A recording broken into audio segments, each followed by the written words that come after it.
Hello, everyone, and welcome to the First Dates and Soulmates podcast, where we are going to jingle some spurs today. I am your host, Meg Casel. My pronouns are she, her, and I'm joined by my co-host, Nikki McKnight. Hey, Nikki. It is me again, and damn this book. I know, right? So this episode is our at least second in a series of at least two, we'll say. If we find other books that meet this criteria, we can. In our series called Tropes We Hate, Books We Love. So we have both explored the tropes that we typically avoid, but found books within those experiences where we're like, oh, hot damn, I love this book. Why? Right. So it will be an exploration of the tropes I hate. So the tropes I hate that show up in this book are: this is a cowboy romance. It is a nanny romance with a single parent in a small town and surprise pregnancy. I should not like this book, but today we are talking about Heartless by Elsie Silver. Nikki, what did you think about Heartless? I love this book. I'm kind of angry about it. But because, I also don't love surprise pregnancy. Like I typically like cowboys. I like Westerns. Nannies, I can kind of take or leave. There's a couple different nanny series I do like Kay Sterling's nanny romances I really like. So again, they were kind of stacked against, but the one I really don't like is Surprise Baby. Mm-hmm. So when you told me this one had Surprise Baby, I was like, okay, yeah, I'm probably not going to like this one either. And then I started reading it. Within the first 3 chapters, I was like, God damn, I really like this book. Are they going to ruin it with a surprise baby? And shockingly, the surprise baby didn't ruin it all that much. So I am a Twitter. I am discombobulated, Meg. I'm feeling all sorts of feelings, but this is a great book. You're questioning all of your preconceived notions about the genre, about these tropes. Right. Okay. So let's talk about what this book is before we leap in. I'll talk about my experience with it and why I adore this book. So Heartless is a small town single dad romance by Elsie Silver. It was published in 2022. It is the second book in the series, in the Chestnut Springs series. And here's the blurb from Amazon. Working as a nanny for the world's grumpiest single dad should have been simple, except I can't keep my eyes off of him and he can't keep his hands off of me. Cade Eaton is 13 years older than I am and barely looks my way. Until I get him into the hot tub one night for a game of truth or dare, then all bets are off and so are our clothes. He's gruff, a little rough around the edges, but broad shoulders ranchers with calloused hands and filthy mouths are this city girl's kryptonite. So who am I to resist? But it's in our quiet moments together that he softens. It's when he takes care of me that I realize his hardened exterior is just a facade. And it's when I watch him go all sweet with his little boy that I really fall for him. Someone convinced him once that his best wasn't good enough, but I've never felt more cherished than I do in his arms. My contract may say this arrangement is only for 2 months, but my heart says this is forever. When you read it like that, it kind of sounds like small town corny. Mm-hmm. Which again, you've said in past episodes that like the small town vibe is not necessarily one that you like to revisit. But this, I almost feel like this does not even get to the heart of what this book actually is. Not at all. This seems too light. It seems too fluffy. Because if I read that blurb, honestly, I wouldn't read the book. Not my vibe. But when you actually consider what this is, like the depth of character for both of them is just like, between Cade and Willa, I honestly would say some of the best characters I've read recently. Mm-hmm. Kudos to Elsie Silver, because I think she put together a really tightly plotted, well-written, emotionally mature book that was still fun and that wasn't trite and overdone. I think sometimes with romance, it's like, oh, I have to stretch this out to 300 pages. And therefore I need a reason that they're going to stay apart from each other. And in doing so, it the justifications that they give each other are just ridiculous. We're like, we can't be together because I just said so. But the way that this is structured is so smart, because Cade is resistant to Willa. He's very clearly attracted to her from the moment he sets eyes on her. He hears her laugh. It's not even her eyes, it's her laugh. And he's enamored, but he's like, it can't happen. She's younger than me. She's only here for 2 months. I don't want to hold her down. And I don't want my son to get attached and then have something happen and break his heart too.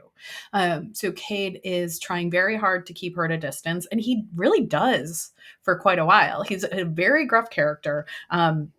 I found this book because I was looking through the Reddit mega thread of Grumpy Sunshines, and I feel like Mhm. Cade is the grumpiest son of a bitch that you just instantly love, because the reasons for him being closed off are so deep in who he Mhm. is. He's closed off because his mom died when he was 8. When she was in childbirth with his youngest sibling, he stepped up and he took care of his biological siblings. He stepped up and he took care of his youngest brother's best friend. He when his dad had to retire, he took over ranching, and then, he had one bad night where his girlfriend, trapped him in a pregnancy, and he did the right thing and he married her and she left him, and he has just been kicked, and he's responsible, and he continues to be responsible when this tornado of a woman, Willa Grant, just blows into his life, and he has no choice but to hire her as his nanny because he has said no to everyone else in town. And everybody else that he's interviewed like wants to sleep with him. Like Mhm. it's like, oh yeah, a young, hot daddy Cade. Yeah, I'll take care of your kid for you. It's great. So like, when we look at like the overall plot points, it's like guy, single dad with kids seeks nanny, and he's kind of rigid and grumpy. Nanny comes in. She is free spirited. She's cool. She's not like other girls. And of course, they're going to butt heads about child rearing and why does she laugh so much? And she's like, why are you so controlling? And she falls in love with the kid because the kid is always great. And slowly, obviously, there's like chemistry that builds, and they kind of do the will they, won't they, I won't, I shan't, it's bad, it's wrong. And then, oh yeah, we did multiple times. And then there's usually some sort of thing like the mom comes back if she's like alive but not in the picture, or something happens to the kid by complete accident, but he'll blame the nanny for it. Like the kid fell out of a tree and like broke a leg or something. But there's usually something like that. And then they find their way back to each other and she becomes insta mom. Like those would be kind of the typical beats I would associate with the storyline. And it certainly has some of those. But you can take exceptionally written characters and put them into a basic bitch framework like that, and this book really becomes something else that's really fun. It's really fun. And I think Yeah. also, like, I haven't read a lot of nanny tropes. And a part of it is that it's a power imbalance issue that I have with it. And part of it is that, like, romance is my escape from my life as a parent. So I don't want to read bratty kids. Like, Mhm. the example that I would say, it's not technically a nanny trope, but the reason that I would stay away from a nanny trope is like, it can feel a little bit too like Sound of Music, where like the nanny comes in and saves the kids and redevelop this relationship with the parent and like brings the family together. And I just wasn't interested in that, like, and Mhm. Cade and Luke have a fantastic relationship going into this. Cade always puts his kid first. The other way that I've seen this done that I don't like it is Eloise in Bridgerton. Mhm. She's not Yep. the nanny, but she's really the nanny. Yeah, a little bit, yeah. Like she takes on sort of like a nanny governess role with Mhm. Philip's kids, and like they're distraught and they're neglected, and she brings them back together because the mom and like I love Eloise as a character, and that was my least favorite book in the series because those kids were Mhm. assholes. Yeah. And you never really want to see a book, or at least I personally don't, where like the kids have to be reformed because the only reason Mhm. they're acting out is because they have an absentee parent for whatever reason. And again, that didn't exist here. Cade is exceptionally present in his son's life, despite the fact that he works a job on a working ranch, which means he's up before the crack of dawn. He works really long hours. He's running the entire like operation. So he's very busy, but his son loves him so much, doesn't feel neglected. He's not acting out to get attention. Like it's just such like a sweet, nice relationship. What did you so I want to when I first started reading this, like the opening scene, or like the meet cute, even though they don't know who each other is Kate is in a coffee shop called Le Pamplemousse for reasons that are hilarious to me. It's a fun joke about husband was like, oh, I want to name my cafe something French. And her husband said, what about pamplemousse? Which if you don't speak French, it means grapefruit. And they're like, we kept the name of the shop as a joke. I was like, this is hilarious to me. I love pamplemousse. But he hears the laugh. He's like, oh, what a woman. And then like she has this klutzy moment where she drops her purse and a pair of panties falls out. And my immediate thought was, oh no. Not one of these girls. Not one of these girls, or like, too kooky, too weird. Again, going back to our Josh and Hazel episode, what I thought Hazel was going to be. This like, I'm so kooky and crazy. Ha, my underwear. What did you feel about that initial coffee shop? I didn't meeting? love it the first time I read it. I thought that I thought that as a character was going to be like, I'm too free spirited. You can't capture me. I'm just a dream catcher in a human form. And like, I just wasn't into it. Especially, I think even though it's a kind of a weird first thing to learn about the character, that first scene where her panties fall out of her purse and he picks them up and she goes, keep them, and walks out. And then you get her perspective of talking to her best friend Summer. And she's like, I don't wear panties.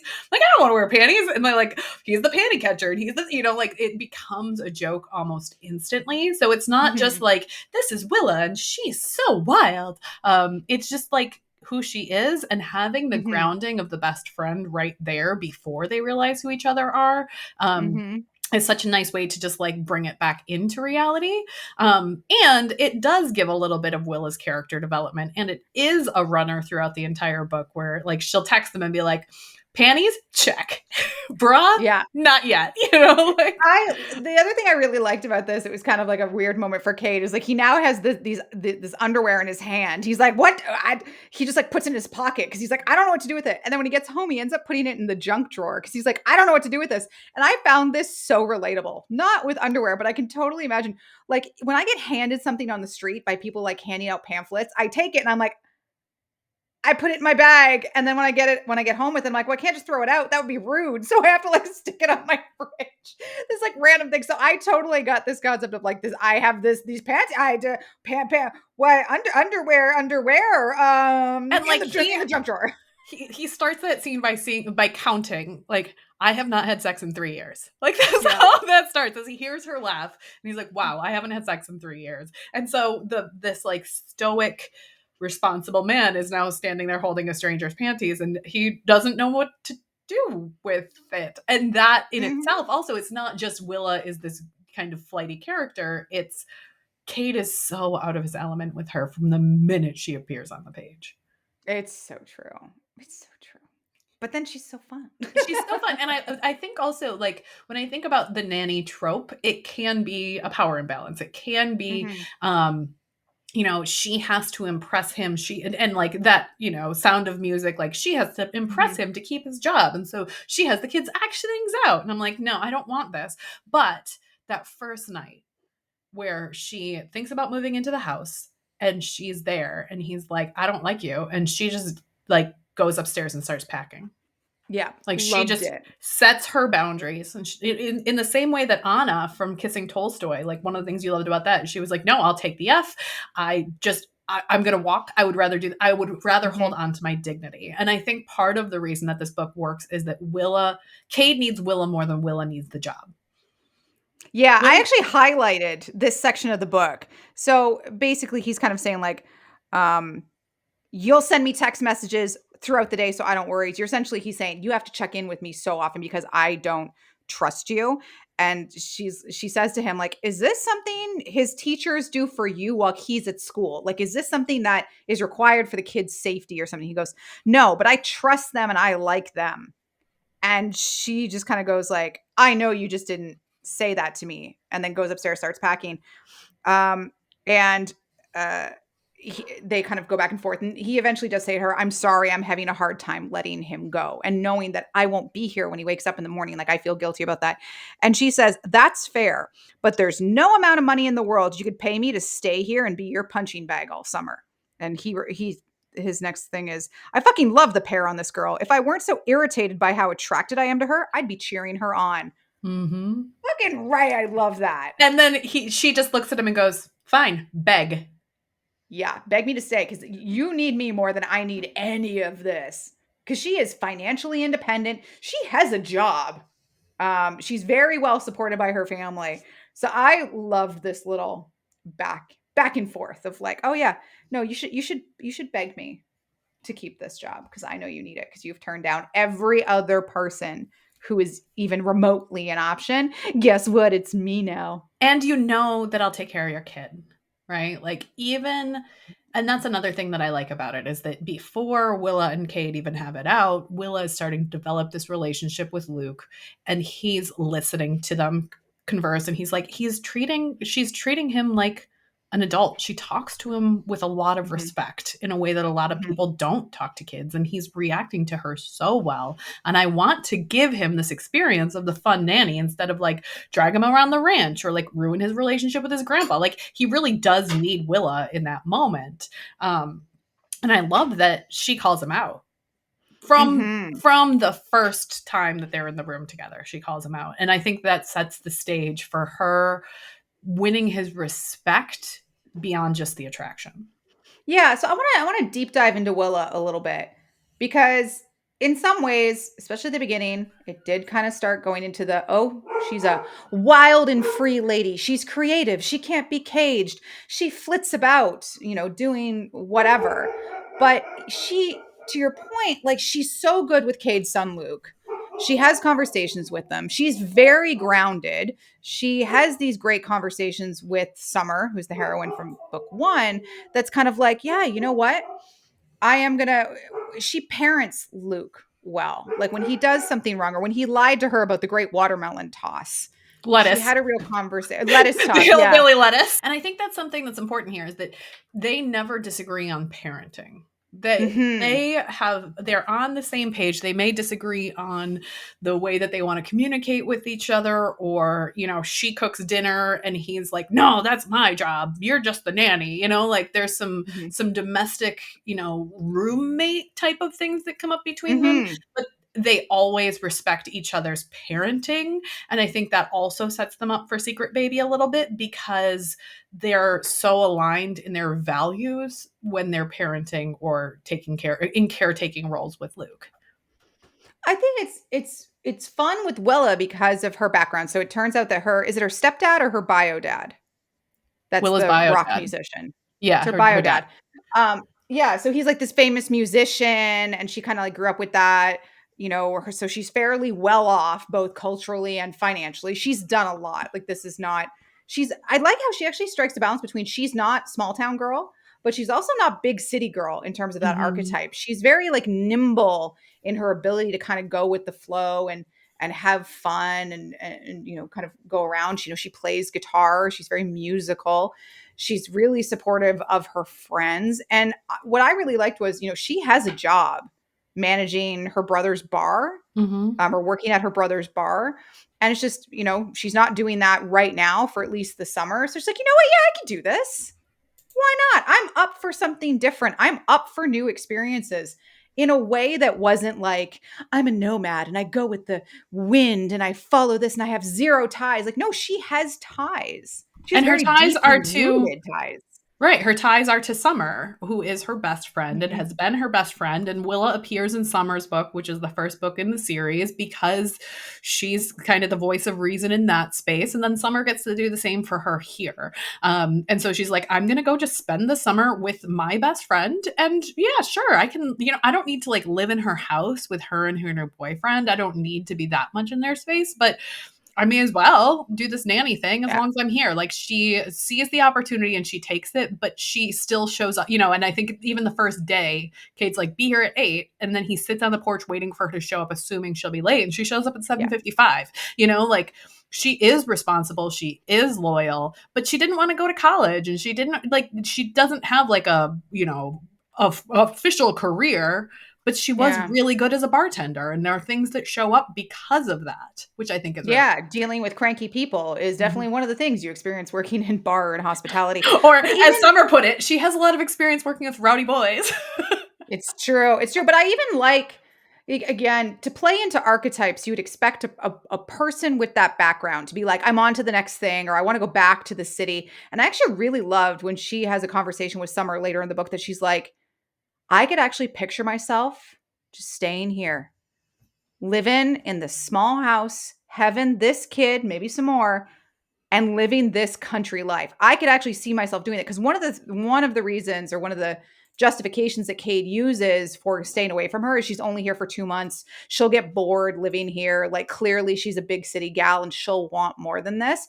When she actually has this very specific of, I could actually live here. I could picture myself living here. This is not me settling for anything. This is a viable way for me to live my life, which I love, because so often with like traditional trappings of domesticity, there's this idea that, oh, you have to sacrifice something to get that. She's like, I'm not sacrificing shit. I'm choosing this because I think I would love it here. And I think I would have a great life here. And I just really appreciated that she explicitly stated that prior to everything else happening, prior to Surprise Baby, prior to whatever. She's like, yeah, I could roll with this and be very happy doing so. And I think also there can be, sometimes it's like the city girl goes to the small town, or the city girl goes to the country, and she has to give up all of her city life, and she can't do anything fun, and she has to go work the ranch. And, like, there was none of that. She was still very much like, she was teaching people guitar. Like, she was doing some of the same things that she would have done in the city, and the city's only an hour away. Like, she does go back to the city at one point, right? Like, she keeps her apartment in the city. And that's often my biggest issue with small town, is people giving up city life because small town's so much better. Yeah. And to an extent, it is for her, but it's not like, oh, city's so bad. It was never that the city was bad. It was, I feel calm here. I like this pace of life here. And she liked the people. And there was, but it was never like this insidious anti-urban vibe that sometimes you get from small town. It was very much like, this is my choice. Which was not the same. So in the previous book, in Summer's book, Summer was a city girl. Summer was working as a sports agent to Rhett, who is her partner in that book, who is Cade's younger brother, and he's wild and he's in the rodeo, and she's his agent, and she has to keep him, she has to keep him in line because she's in PR, and she doesn't want to go to the city, or she doesn't want to go to the small town. She wants to stay in the city where her life is. And it had much more of that sort of give and take of city to small town, and what she had to sacrifice, and her career, and the pencil skirts, and the this way that she behaved. And she went to the big city hospital, and like there was a lot more of that tension in book one, versus when Willa arrived, she's just like, okay, I'm here. Like, she just kind of floats into it, and that worked for her character. And then in the in the next book, you have Jasper, who's the hockey player in the city, and Sloane is a dancer in the city, so you still have a bit of city life. And so it's not all, the entire series isn't just people move from the city to the country because the country's better. Like, there is a little bit of this, not everyone has to live on top of each other for them to be happy and successful. Yeah. You know what I really like?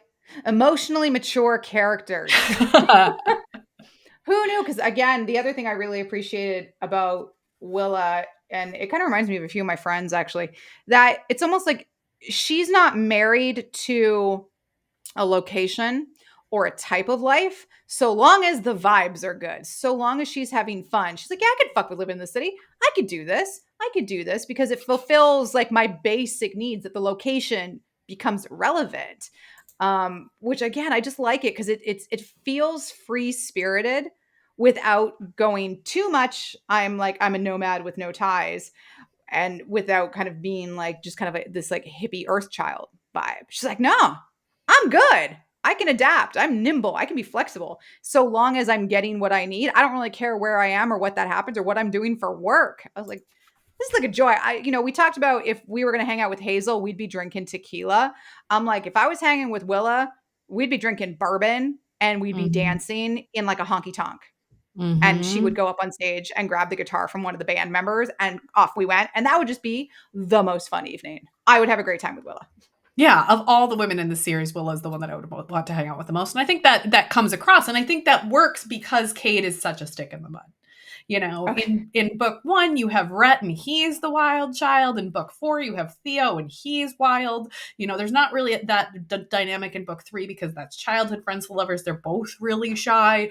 So, and then Bailey in book five, she works in a bar. So you get a little bit of that too, but she's also pretty reserved and shy. But But Willa's the one where you're like, yeah, I want to go out to brunch with Willa in summer. Like, I Mhm. want the boozy brunches. And Willie even says, like, I worked as a bartender since I was 18. I don't need these wild nights anymore. I'd rather have a boozy brunch and a romance novel. And it was definitely one of the most popular Yeah. highlights in Kindle because you know your readers, you know.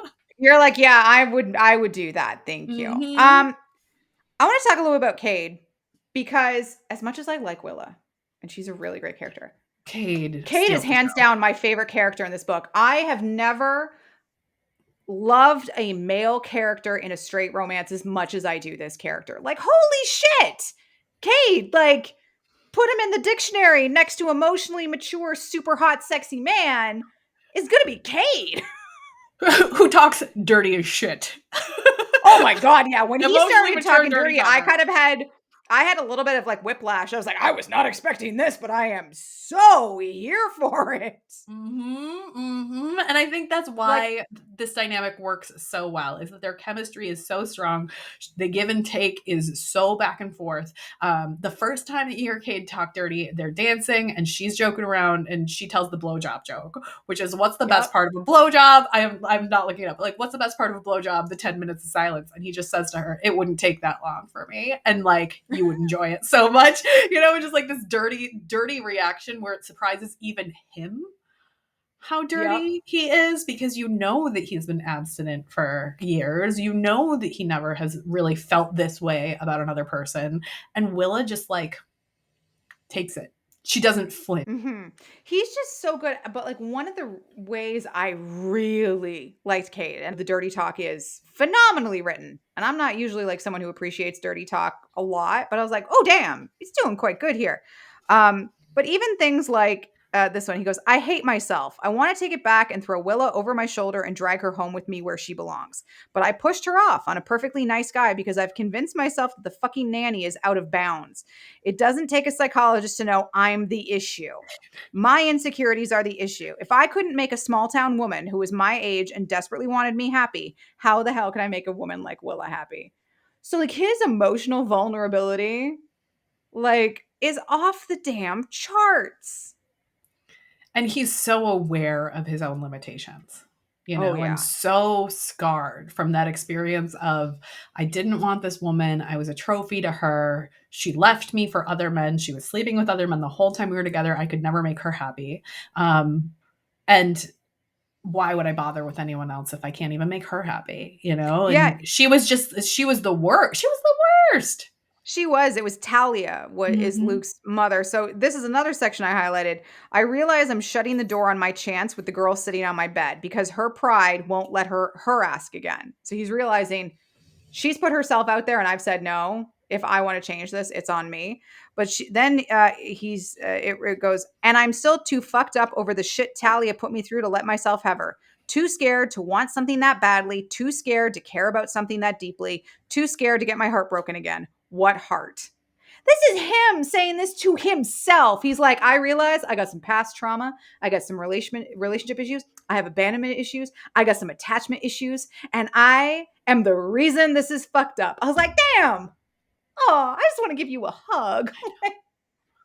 He's so good. He's so, and I think the part of the reason that it works is also that he has this coldness, he has this grumpy, gruff thing on the outside, but because she's in his home and because the only person that he's soft with is his kid, and his kid loves her, it softens him up to her, and they're dancing around the kitchen and they're cooking dinner together and he's leaving her little post-it notes, and like it starts with a post-it note just being like, I didn't know that you wanted coffee, here's a cup of, like, I made extra coffee for you. Mhm. And then the post-it notes get more and more dirty and raunchy, and like it's just like he softens to her in such a beautiful way that if she were just an employee on the ranch, it never would have happened. But because she's so good with his kid, even that first moment where he's lifting her suitcase out of the trunk and Luke takes Willa's hand and walks her inside, and he's like, I feel like this is different.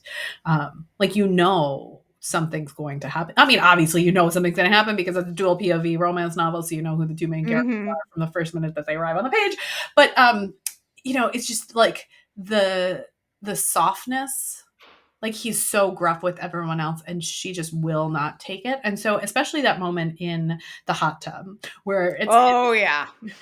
it's in, I'm going to say, her POV, and they're playing truth or dare, and they're starting to share parts of themselves in this truth or dare moment. And finally he says dare, and she knows that she could push him to like kiss her or something like that. Mm-hmm. That's where that had been going.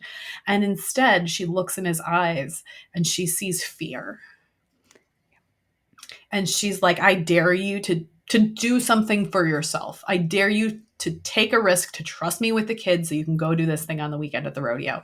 And she pushes him to be not less responsible, but to not always put himself last.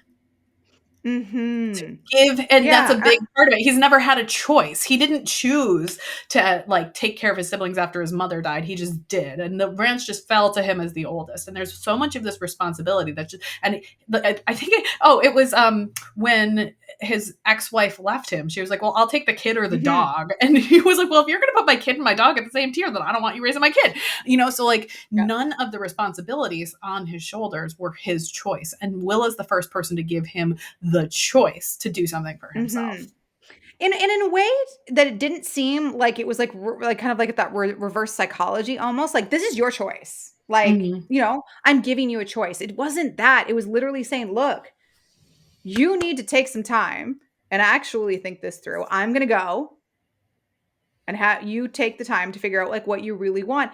And I loved it because they both seemed to have power in that scenario. And, they both, I think, wanted to be together in that moment, but they were also like, we cannot afford to rush into this because the repercussions of us doing something wrong at this point are going to be huge, not only for us, but for Luke. Like, he's 5 years old. My nephew is 5. So actually, as I was reading the book, and Luke is very much like my nephew. He's a big 5-year-old energy. Yeah. Like that lettuce out the thing. I'm like, Finn would do that. Like everything he did, like how he kind of manipulated her in that situation. And she kind of had to say like, did you lie to me? I was like, that's big Finn energy. 100%. That's who I kind of pictured. But what I liked is like, she's like, you need to make a choice because you've never had that available to you before. I'm going to go to the city. You're going to stay here and we're going to think about this. We're going to like take some time, responsible. But then he fucking goes anyway. And wait. So we were talking about two different scenarios. The first is, she's doing truth or dare and she gives him the option to choose to do the rodeo. And she says like, this is the first time I think he's had the option to choose himself in his life. And then, 200 pages later, she says, I'm pregnant and I'm going to give you the choice of whether or not you want to do this with me. I'm not going to force you into this. And I think that worked so incredibly well because 2 scenes before that, we hear that Talia trapped him with a pregnancy. And Willa has known him even short. She's known him 2 months when she gets pregnant. Yeah. And already knows him. But like, that's what I love is like this. I don't feel like anybody in this story felt trapped into making a decision. And the drama wasn't about the decision. No. At all. It felt like a very natural, actually, for all that it was a high stakes decision. Do you want to have this baby with me? Do you want to pursue this relationship? It actually didn't feel that high stakes. You know why? It's because emotionally safe. It really did. And I think the reason is part of what you were talking about earlier, where Willa was already thinking, I could see my life here. And at that birthday party, at Luke's birthday party, where the ex-wife, where Luke's bio mom comes back and it basically confesses to Willa, like, yeah, I trapped him with a pregnancy and then he had to marry me.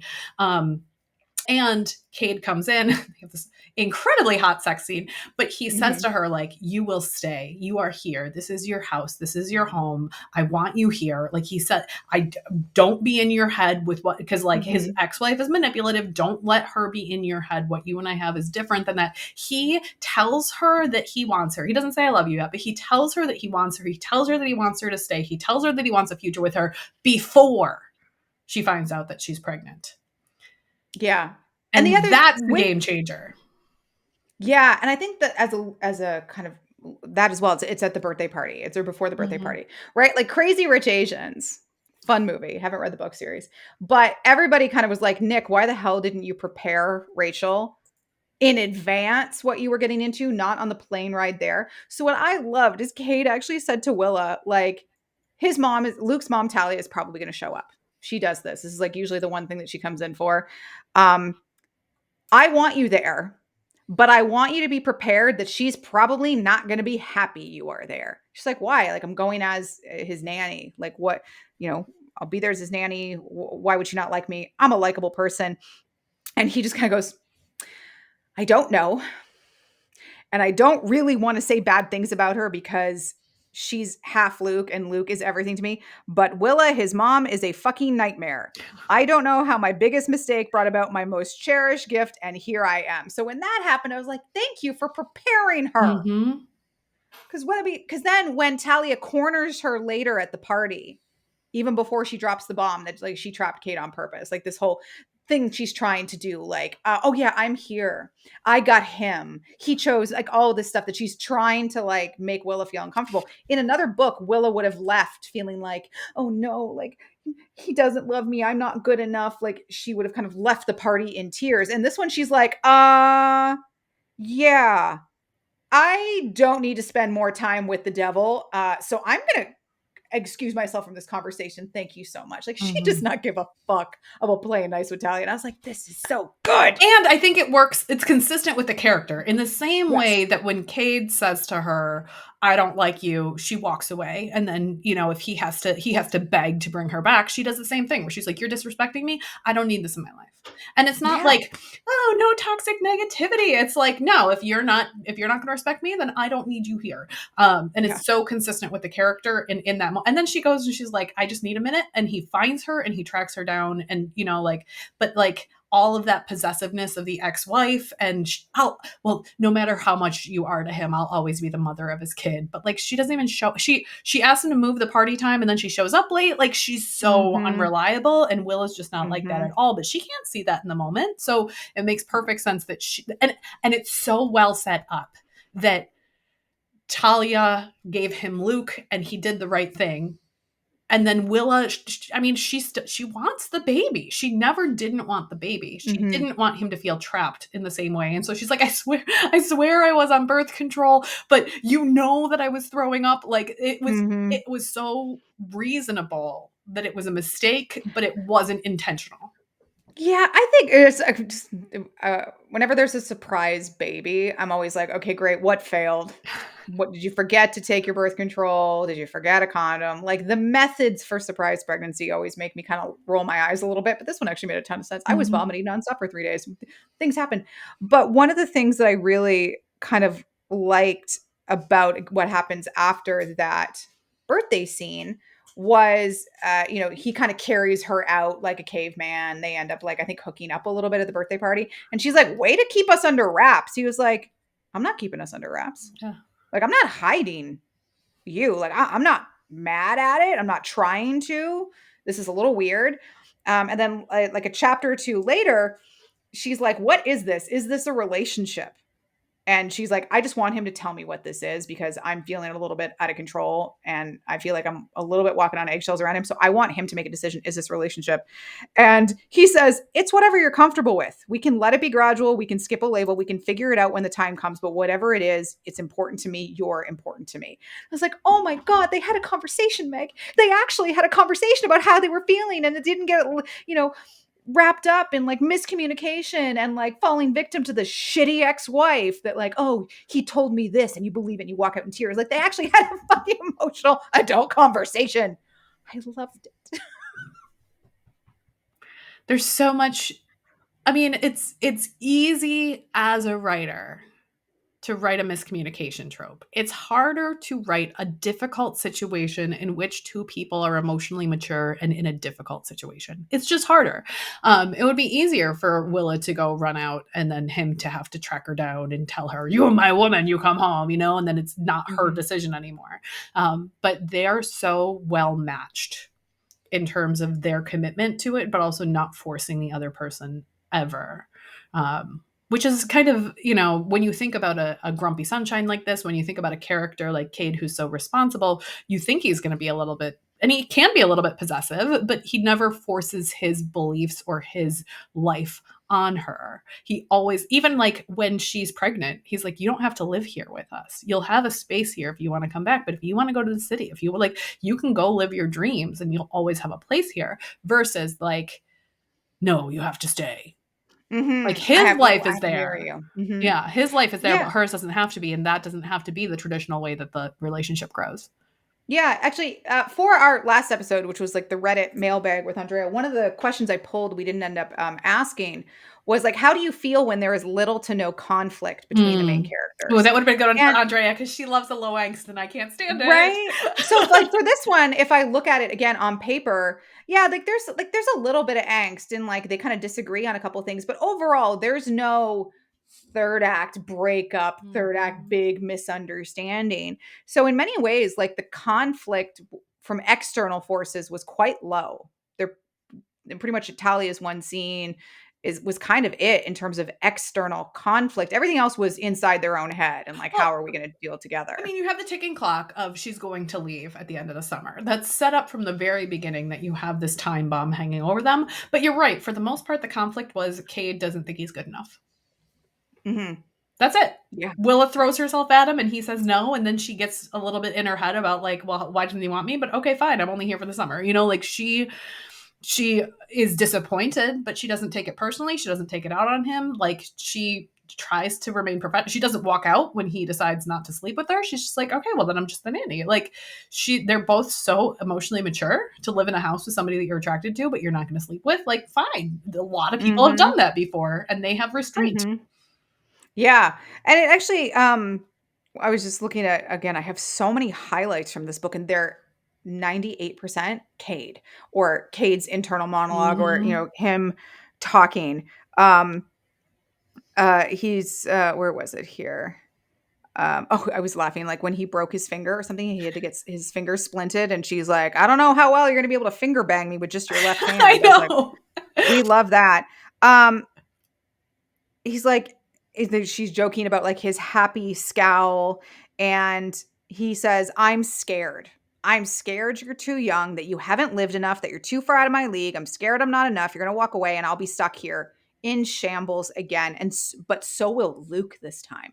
I don't want Luke to like essentially have lived the same experiences that I did where he's kind of forced these choices.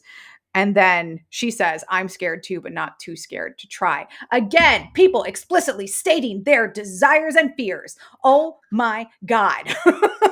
That I think is the biggest turn on in this whole book. Like, sure, your dirty talk and like your blowjob mouth and frisky times in the hot tub. But I'm like, oh, an emotionally connected conversation. Woo! Okay, I'm getting tingly in my groiny bits again. You and your groiny bits. And I know that you read book 2 in this series, but didn't read the rest of the series. I just want to say, like, this is not consistent across the series. And I think that's part of the reason that this is my favorite book. I mean, I love these characters, but the reason this is my favorite book in the series is because other characters don't have this adult conversation piece. And it really drove me a little bit bananas, especially the book after this is called Powerless.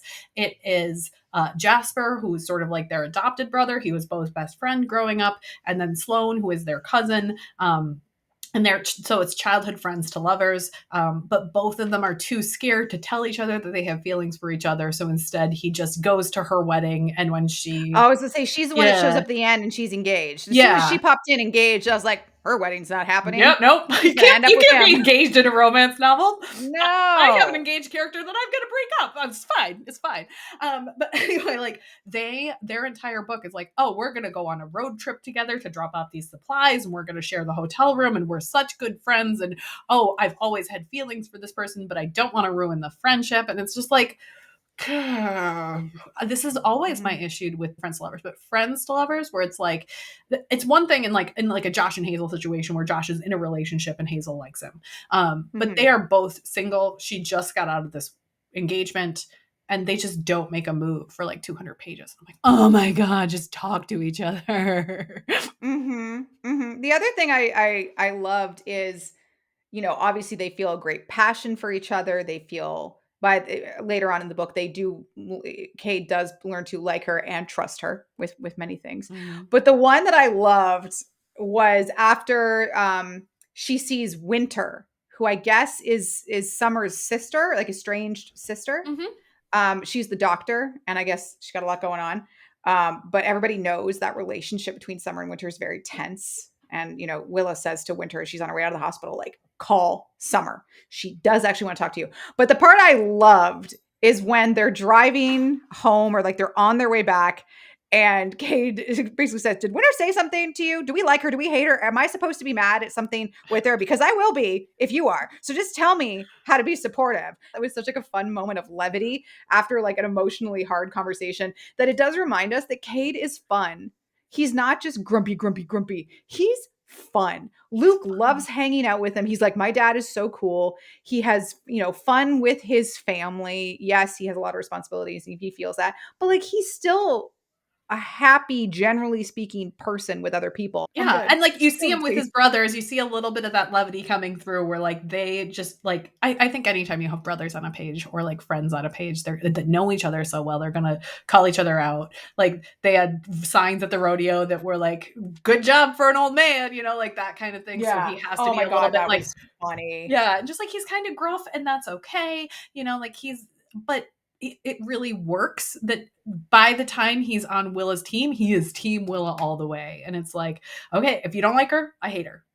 She's dead to me. You know, like, it really shows how far he's come in terms of like how he's going to support her, and not just be the gruff, you know, solo, not engaged with the world because he's so in his head. Any final thoughts? Any favorite scenes?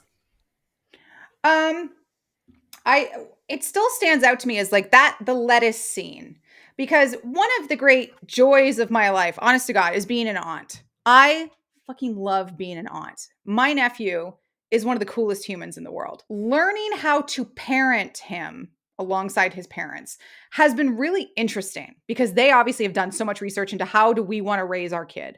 And rest of the family is like, we're all getting on board with how they've chosen to parent. So just some of the conversation she had with Luke after this whole like throwing lettuce out the window and like doing donuts and doing this. And when Willa finds out that his dad had said, no, you're not allowed to do that. Just that moment when she kind of looks at him and goes, hey, buddy, so you lied to me about this, and I'm not really comfortable with that. Like, why? And I just, again, makes me think of when we talk to Finn about, you know, when he doesn't do something or he does something bad, you know, we kind of say, hey, bud, like, was that a good choice? Like, how do we feel about that? Because I feel kind of shitty about the fact that you lied to me about this. So it was just such a small moment, but I love this idea of having mature conversations with kids. It doesn't have to, I mean, a mature conversation doesn't have to be complex. Tell me about the philosophical reasons why you lied. It's like, hey, buddy, do you recognize what you did? Yeah, I can't trust you. Why I might be upset. Yeah, if you don't tell me the whole story. God, yes, I loved it. One of my favorite moments, other than the one where Cade essentially says to Willa, like, I am terrified because of all these things, and you know what's happened, but I think I can try. Again, emotionally vulnerable men who have fucking conversations. And I was like, 10 out of 10, we are stans. One of the reasons that that Cade wanted to have a nanny for Luke is he's like, it is all men on this ranch, and I don't want this kid to be raised in an environment where he doesn't understand femininity. And so after this hillbilly lettuce throwing situation, they go to a family dinner, and one of his brothers, Bo, is like, well, you know, boys will be boys. And Willa cuts him off, and she's like, no, boys will be gentlemen. Like, boys will behave themselves. This isn't, you know, and like, so she immediately shuts down that sort of patriarchal, you know, boys can misbehave because they're not going to hurt anything. She's like, no, I have certain expectations of how this is going to be. Even before talking to Cade about that, that's very clear to how this is going to be. Even before talking to be this kid's nanny. Exactly. Loved it. Did you have like a favorite scene or a part that kind of like stood out to you as like, this is why I like this book?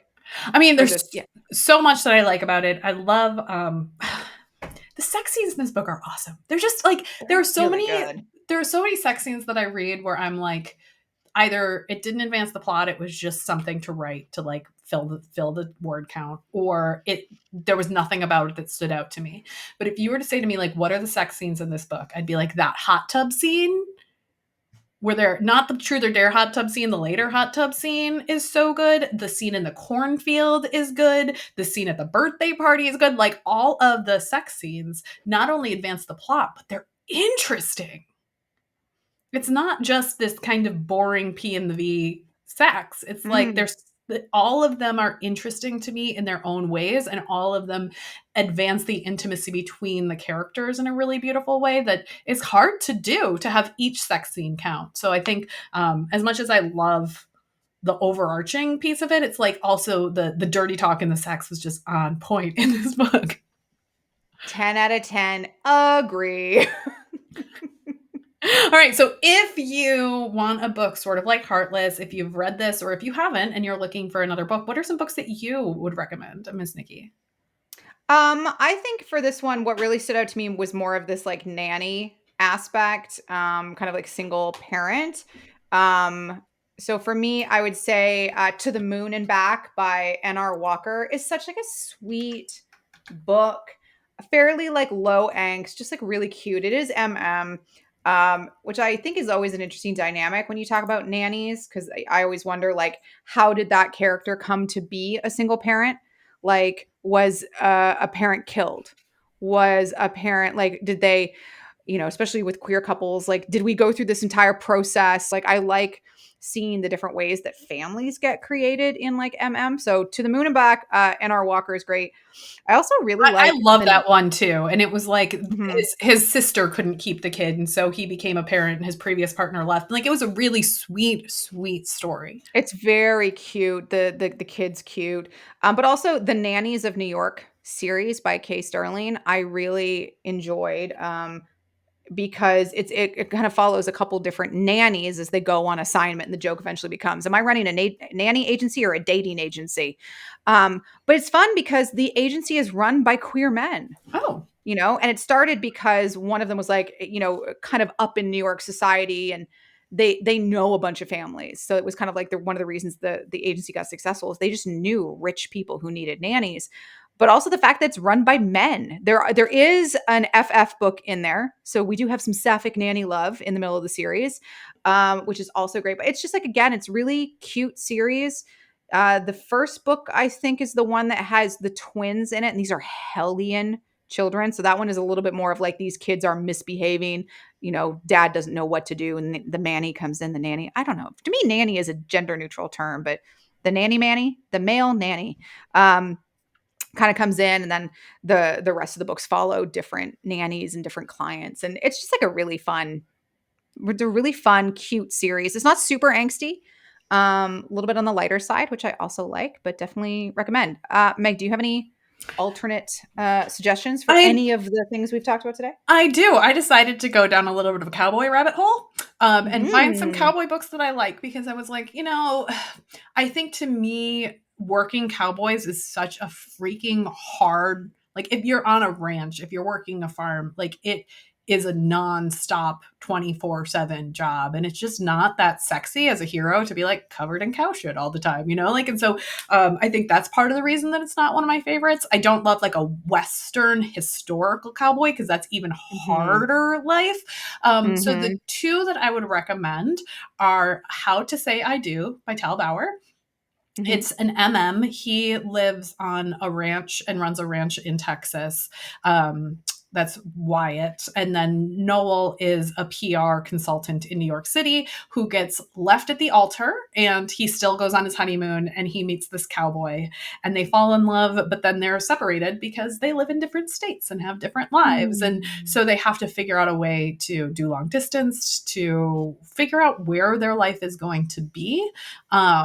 Which is just it's a hard situation to be in, to be long distance and to meet at a resort and then have to go back into reality. And so one of them is a rancher, and he has the big cowboy hat and the thick accent. And it's super, super sweet. The other one that I like, and I've dipped in and out of this series, is the Plum Valley Cowboys books by Emmy Sanders. I've read them. Yeah, they're all queer. The first one in the series is Fool Hearts, and that one is um, childhood friends to lovers, one of whom is demisexual and has a queer awakening, into his 40s. So it's a long time span for this couple to finally get together. And they're the most cowboyish of the cowboys of the Plum Valley Cowboys. There are Mm-hmm. some others who live on the ranch, but then it's like this one's a porn star and this one's a social worker and this one is a burlesque dancer. So even though they're all from this town, they are not all cowboys. They are all just experiencing life in the town, but the first couple are cowboys. So I thought that was an interesting way to do it, to tie them together in this town that is a small town, but is kind of opening itself to more of a queer available space. Mm-hmm. Ooh, I love that. It is a good series. I did the same thing. I kind of dipped in and out of that series Mm-hmm. a little bit. But overall, yeah, it was super fun. Great. Good All right. So, recommendations. Miss Nikki, what are you shipping this week? Ooh, I am shipping a podcast this week. So Money Honeys with Freddie, Chantal, and Dev. So Freddie, Chantal, and Dev, I know from when they were at BuzzFeed. They were some of the founding members of Ladylike at BuzzFeed. So season 2 of Money Honeys just came back. It's kind of like they talk about money, they talk about finance, they talk about wealth building. As people who are all in their, I think they're all between the ages of, like, they're probably late 20s to early to mid 30s. So, but season 2, they're calling their broke season. And in the first couple episodes of the season, they talk about, because a lot of them, they live in LA. A lot of them were in film and TV. So you have the writer's strike that put Yeah. a lot of them out of work. So they talk about navigating, like, not having a job or having to find employment that you don't like. They talk about, how to, like, getting healthcare benefits, because obviously in the US you don't have socialized healthcare like I have it here in Canada. So they talk about the difficulties in that. They kind of, a lot of them went through like some personal upheavals. One of them got divorced. Another one she's married now, but at the time they recorded that episode, she was about to get married. They're also talking, though, about emergency funds, the truth about subscription services. Shrinkflation was a hilarious episode. And then the last episode they did was about the cost of a mental breakdown, because they all emotionally went through some shit since season 1, because they took like a year hiatus from the podcast. Oh, wow. So they kind of approach it from, like, if you need to go to rehab in the US, how much is that going to cost you? If you need to, pay for this, if you get 501c or whatever it's called in California, basically it's a psychiatric hold. Like, what happens? What are the implications of a mental breakdown? Access to therapy, access to services, insurance coverage. Should you dip into emergency savings or your Roth IRA to get help? Wow. So it's just a really kind of fascinating discussion, because I don't think we have enough discussions about money, especially for those of us who are self-employed. We don't get a retirement plan through our company. We don't get a pension. So I'm just really enjoying it. So that's Money Honeys on all your major podcast providers. Meg, who or what are you shipping this week? I am shipping a piece of software. This is like geek Love out it. Meg over here. I'm shipping Descript, which is the software that we use to edit the podcast. And I've been playing with it a lot more lately. And I love it because it transcribes it. So it makes it super easy to just like highlight the text and then it will cut the video. And the reason that I'm loving it right now is that I decided, I don't know, like a week ago, right? That I was like, we have all this video, we have all these transcripts, we're already creating the show notes. Why not just put it on YouTube? Mm-hmm. And it's so easy. And I feel like, I have had a YouTube channel before. I have had a podcast before where we had to go through and upload the audio to get the transcript, to put it into the place and to then create the blog post. But with this particular software, I can basically just look at the transcript, cut certain pieces out, highlight the text if I want to add a picture on the screen. I can create all of our Instagram reels right in there. And then when I'm ready to export, I just click export to YouTube. and it shows up on our YouTube channel. It's so easy. So if you are listening to this currently on your podcast app, but you want to see our faces as we're goofing around and laughing at each other, head on over to YouTube. We'll put a link to our YouTube channel on the show notes this week. And as always, you can check us out on Instagram, on TikTok. We have our reels in there. You can follow us in Substack too and support us there if you'd like to. Thank you. We loves you. So please go do those things. And try a new trope this week because sometimes it'll surprise you. Thanks, Nikki. Ooh.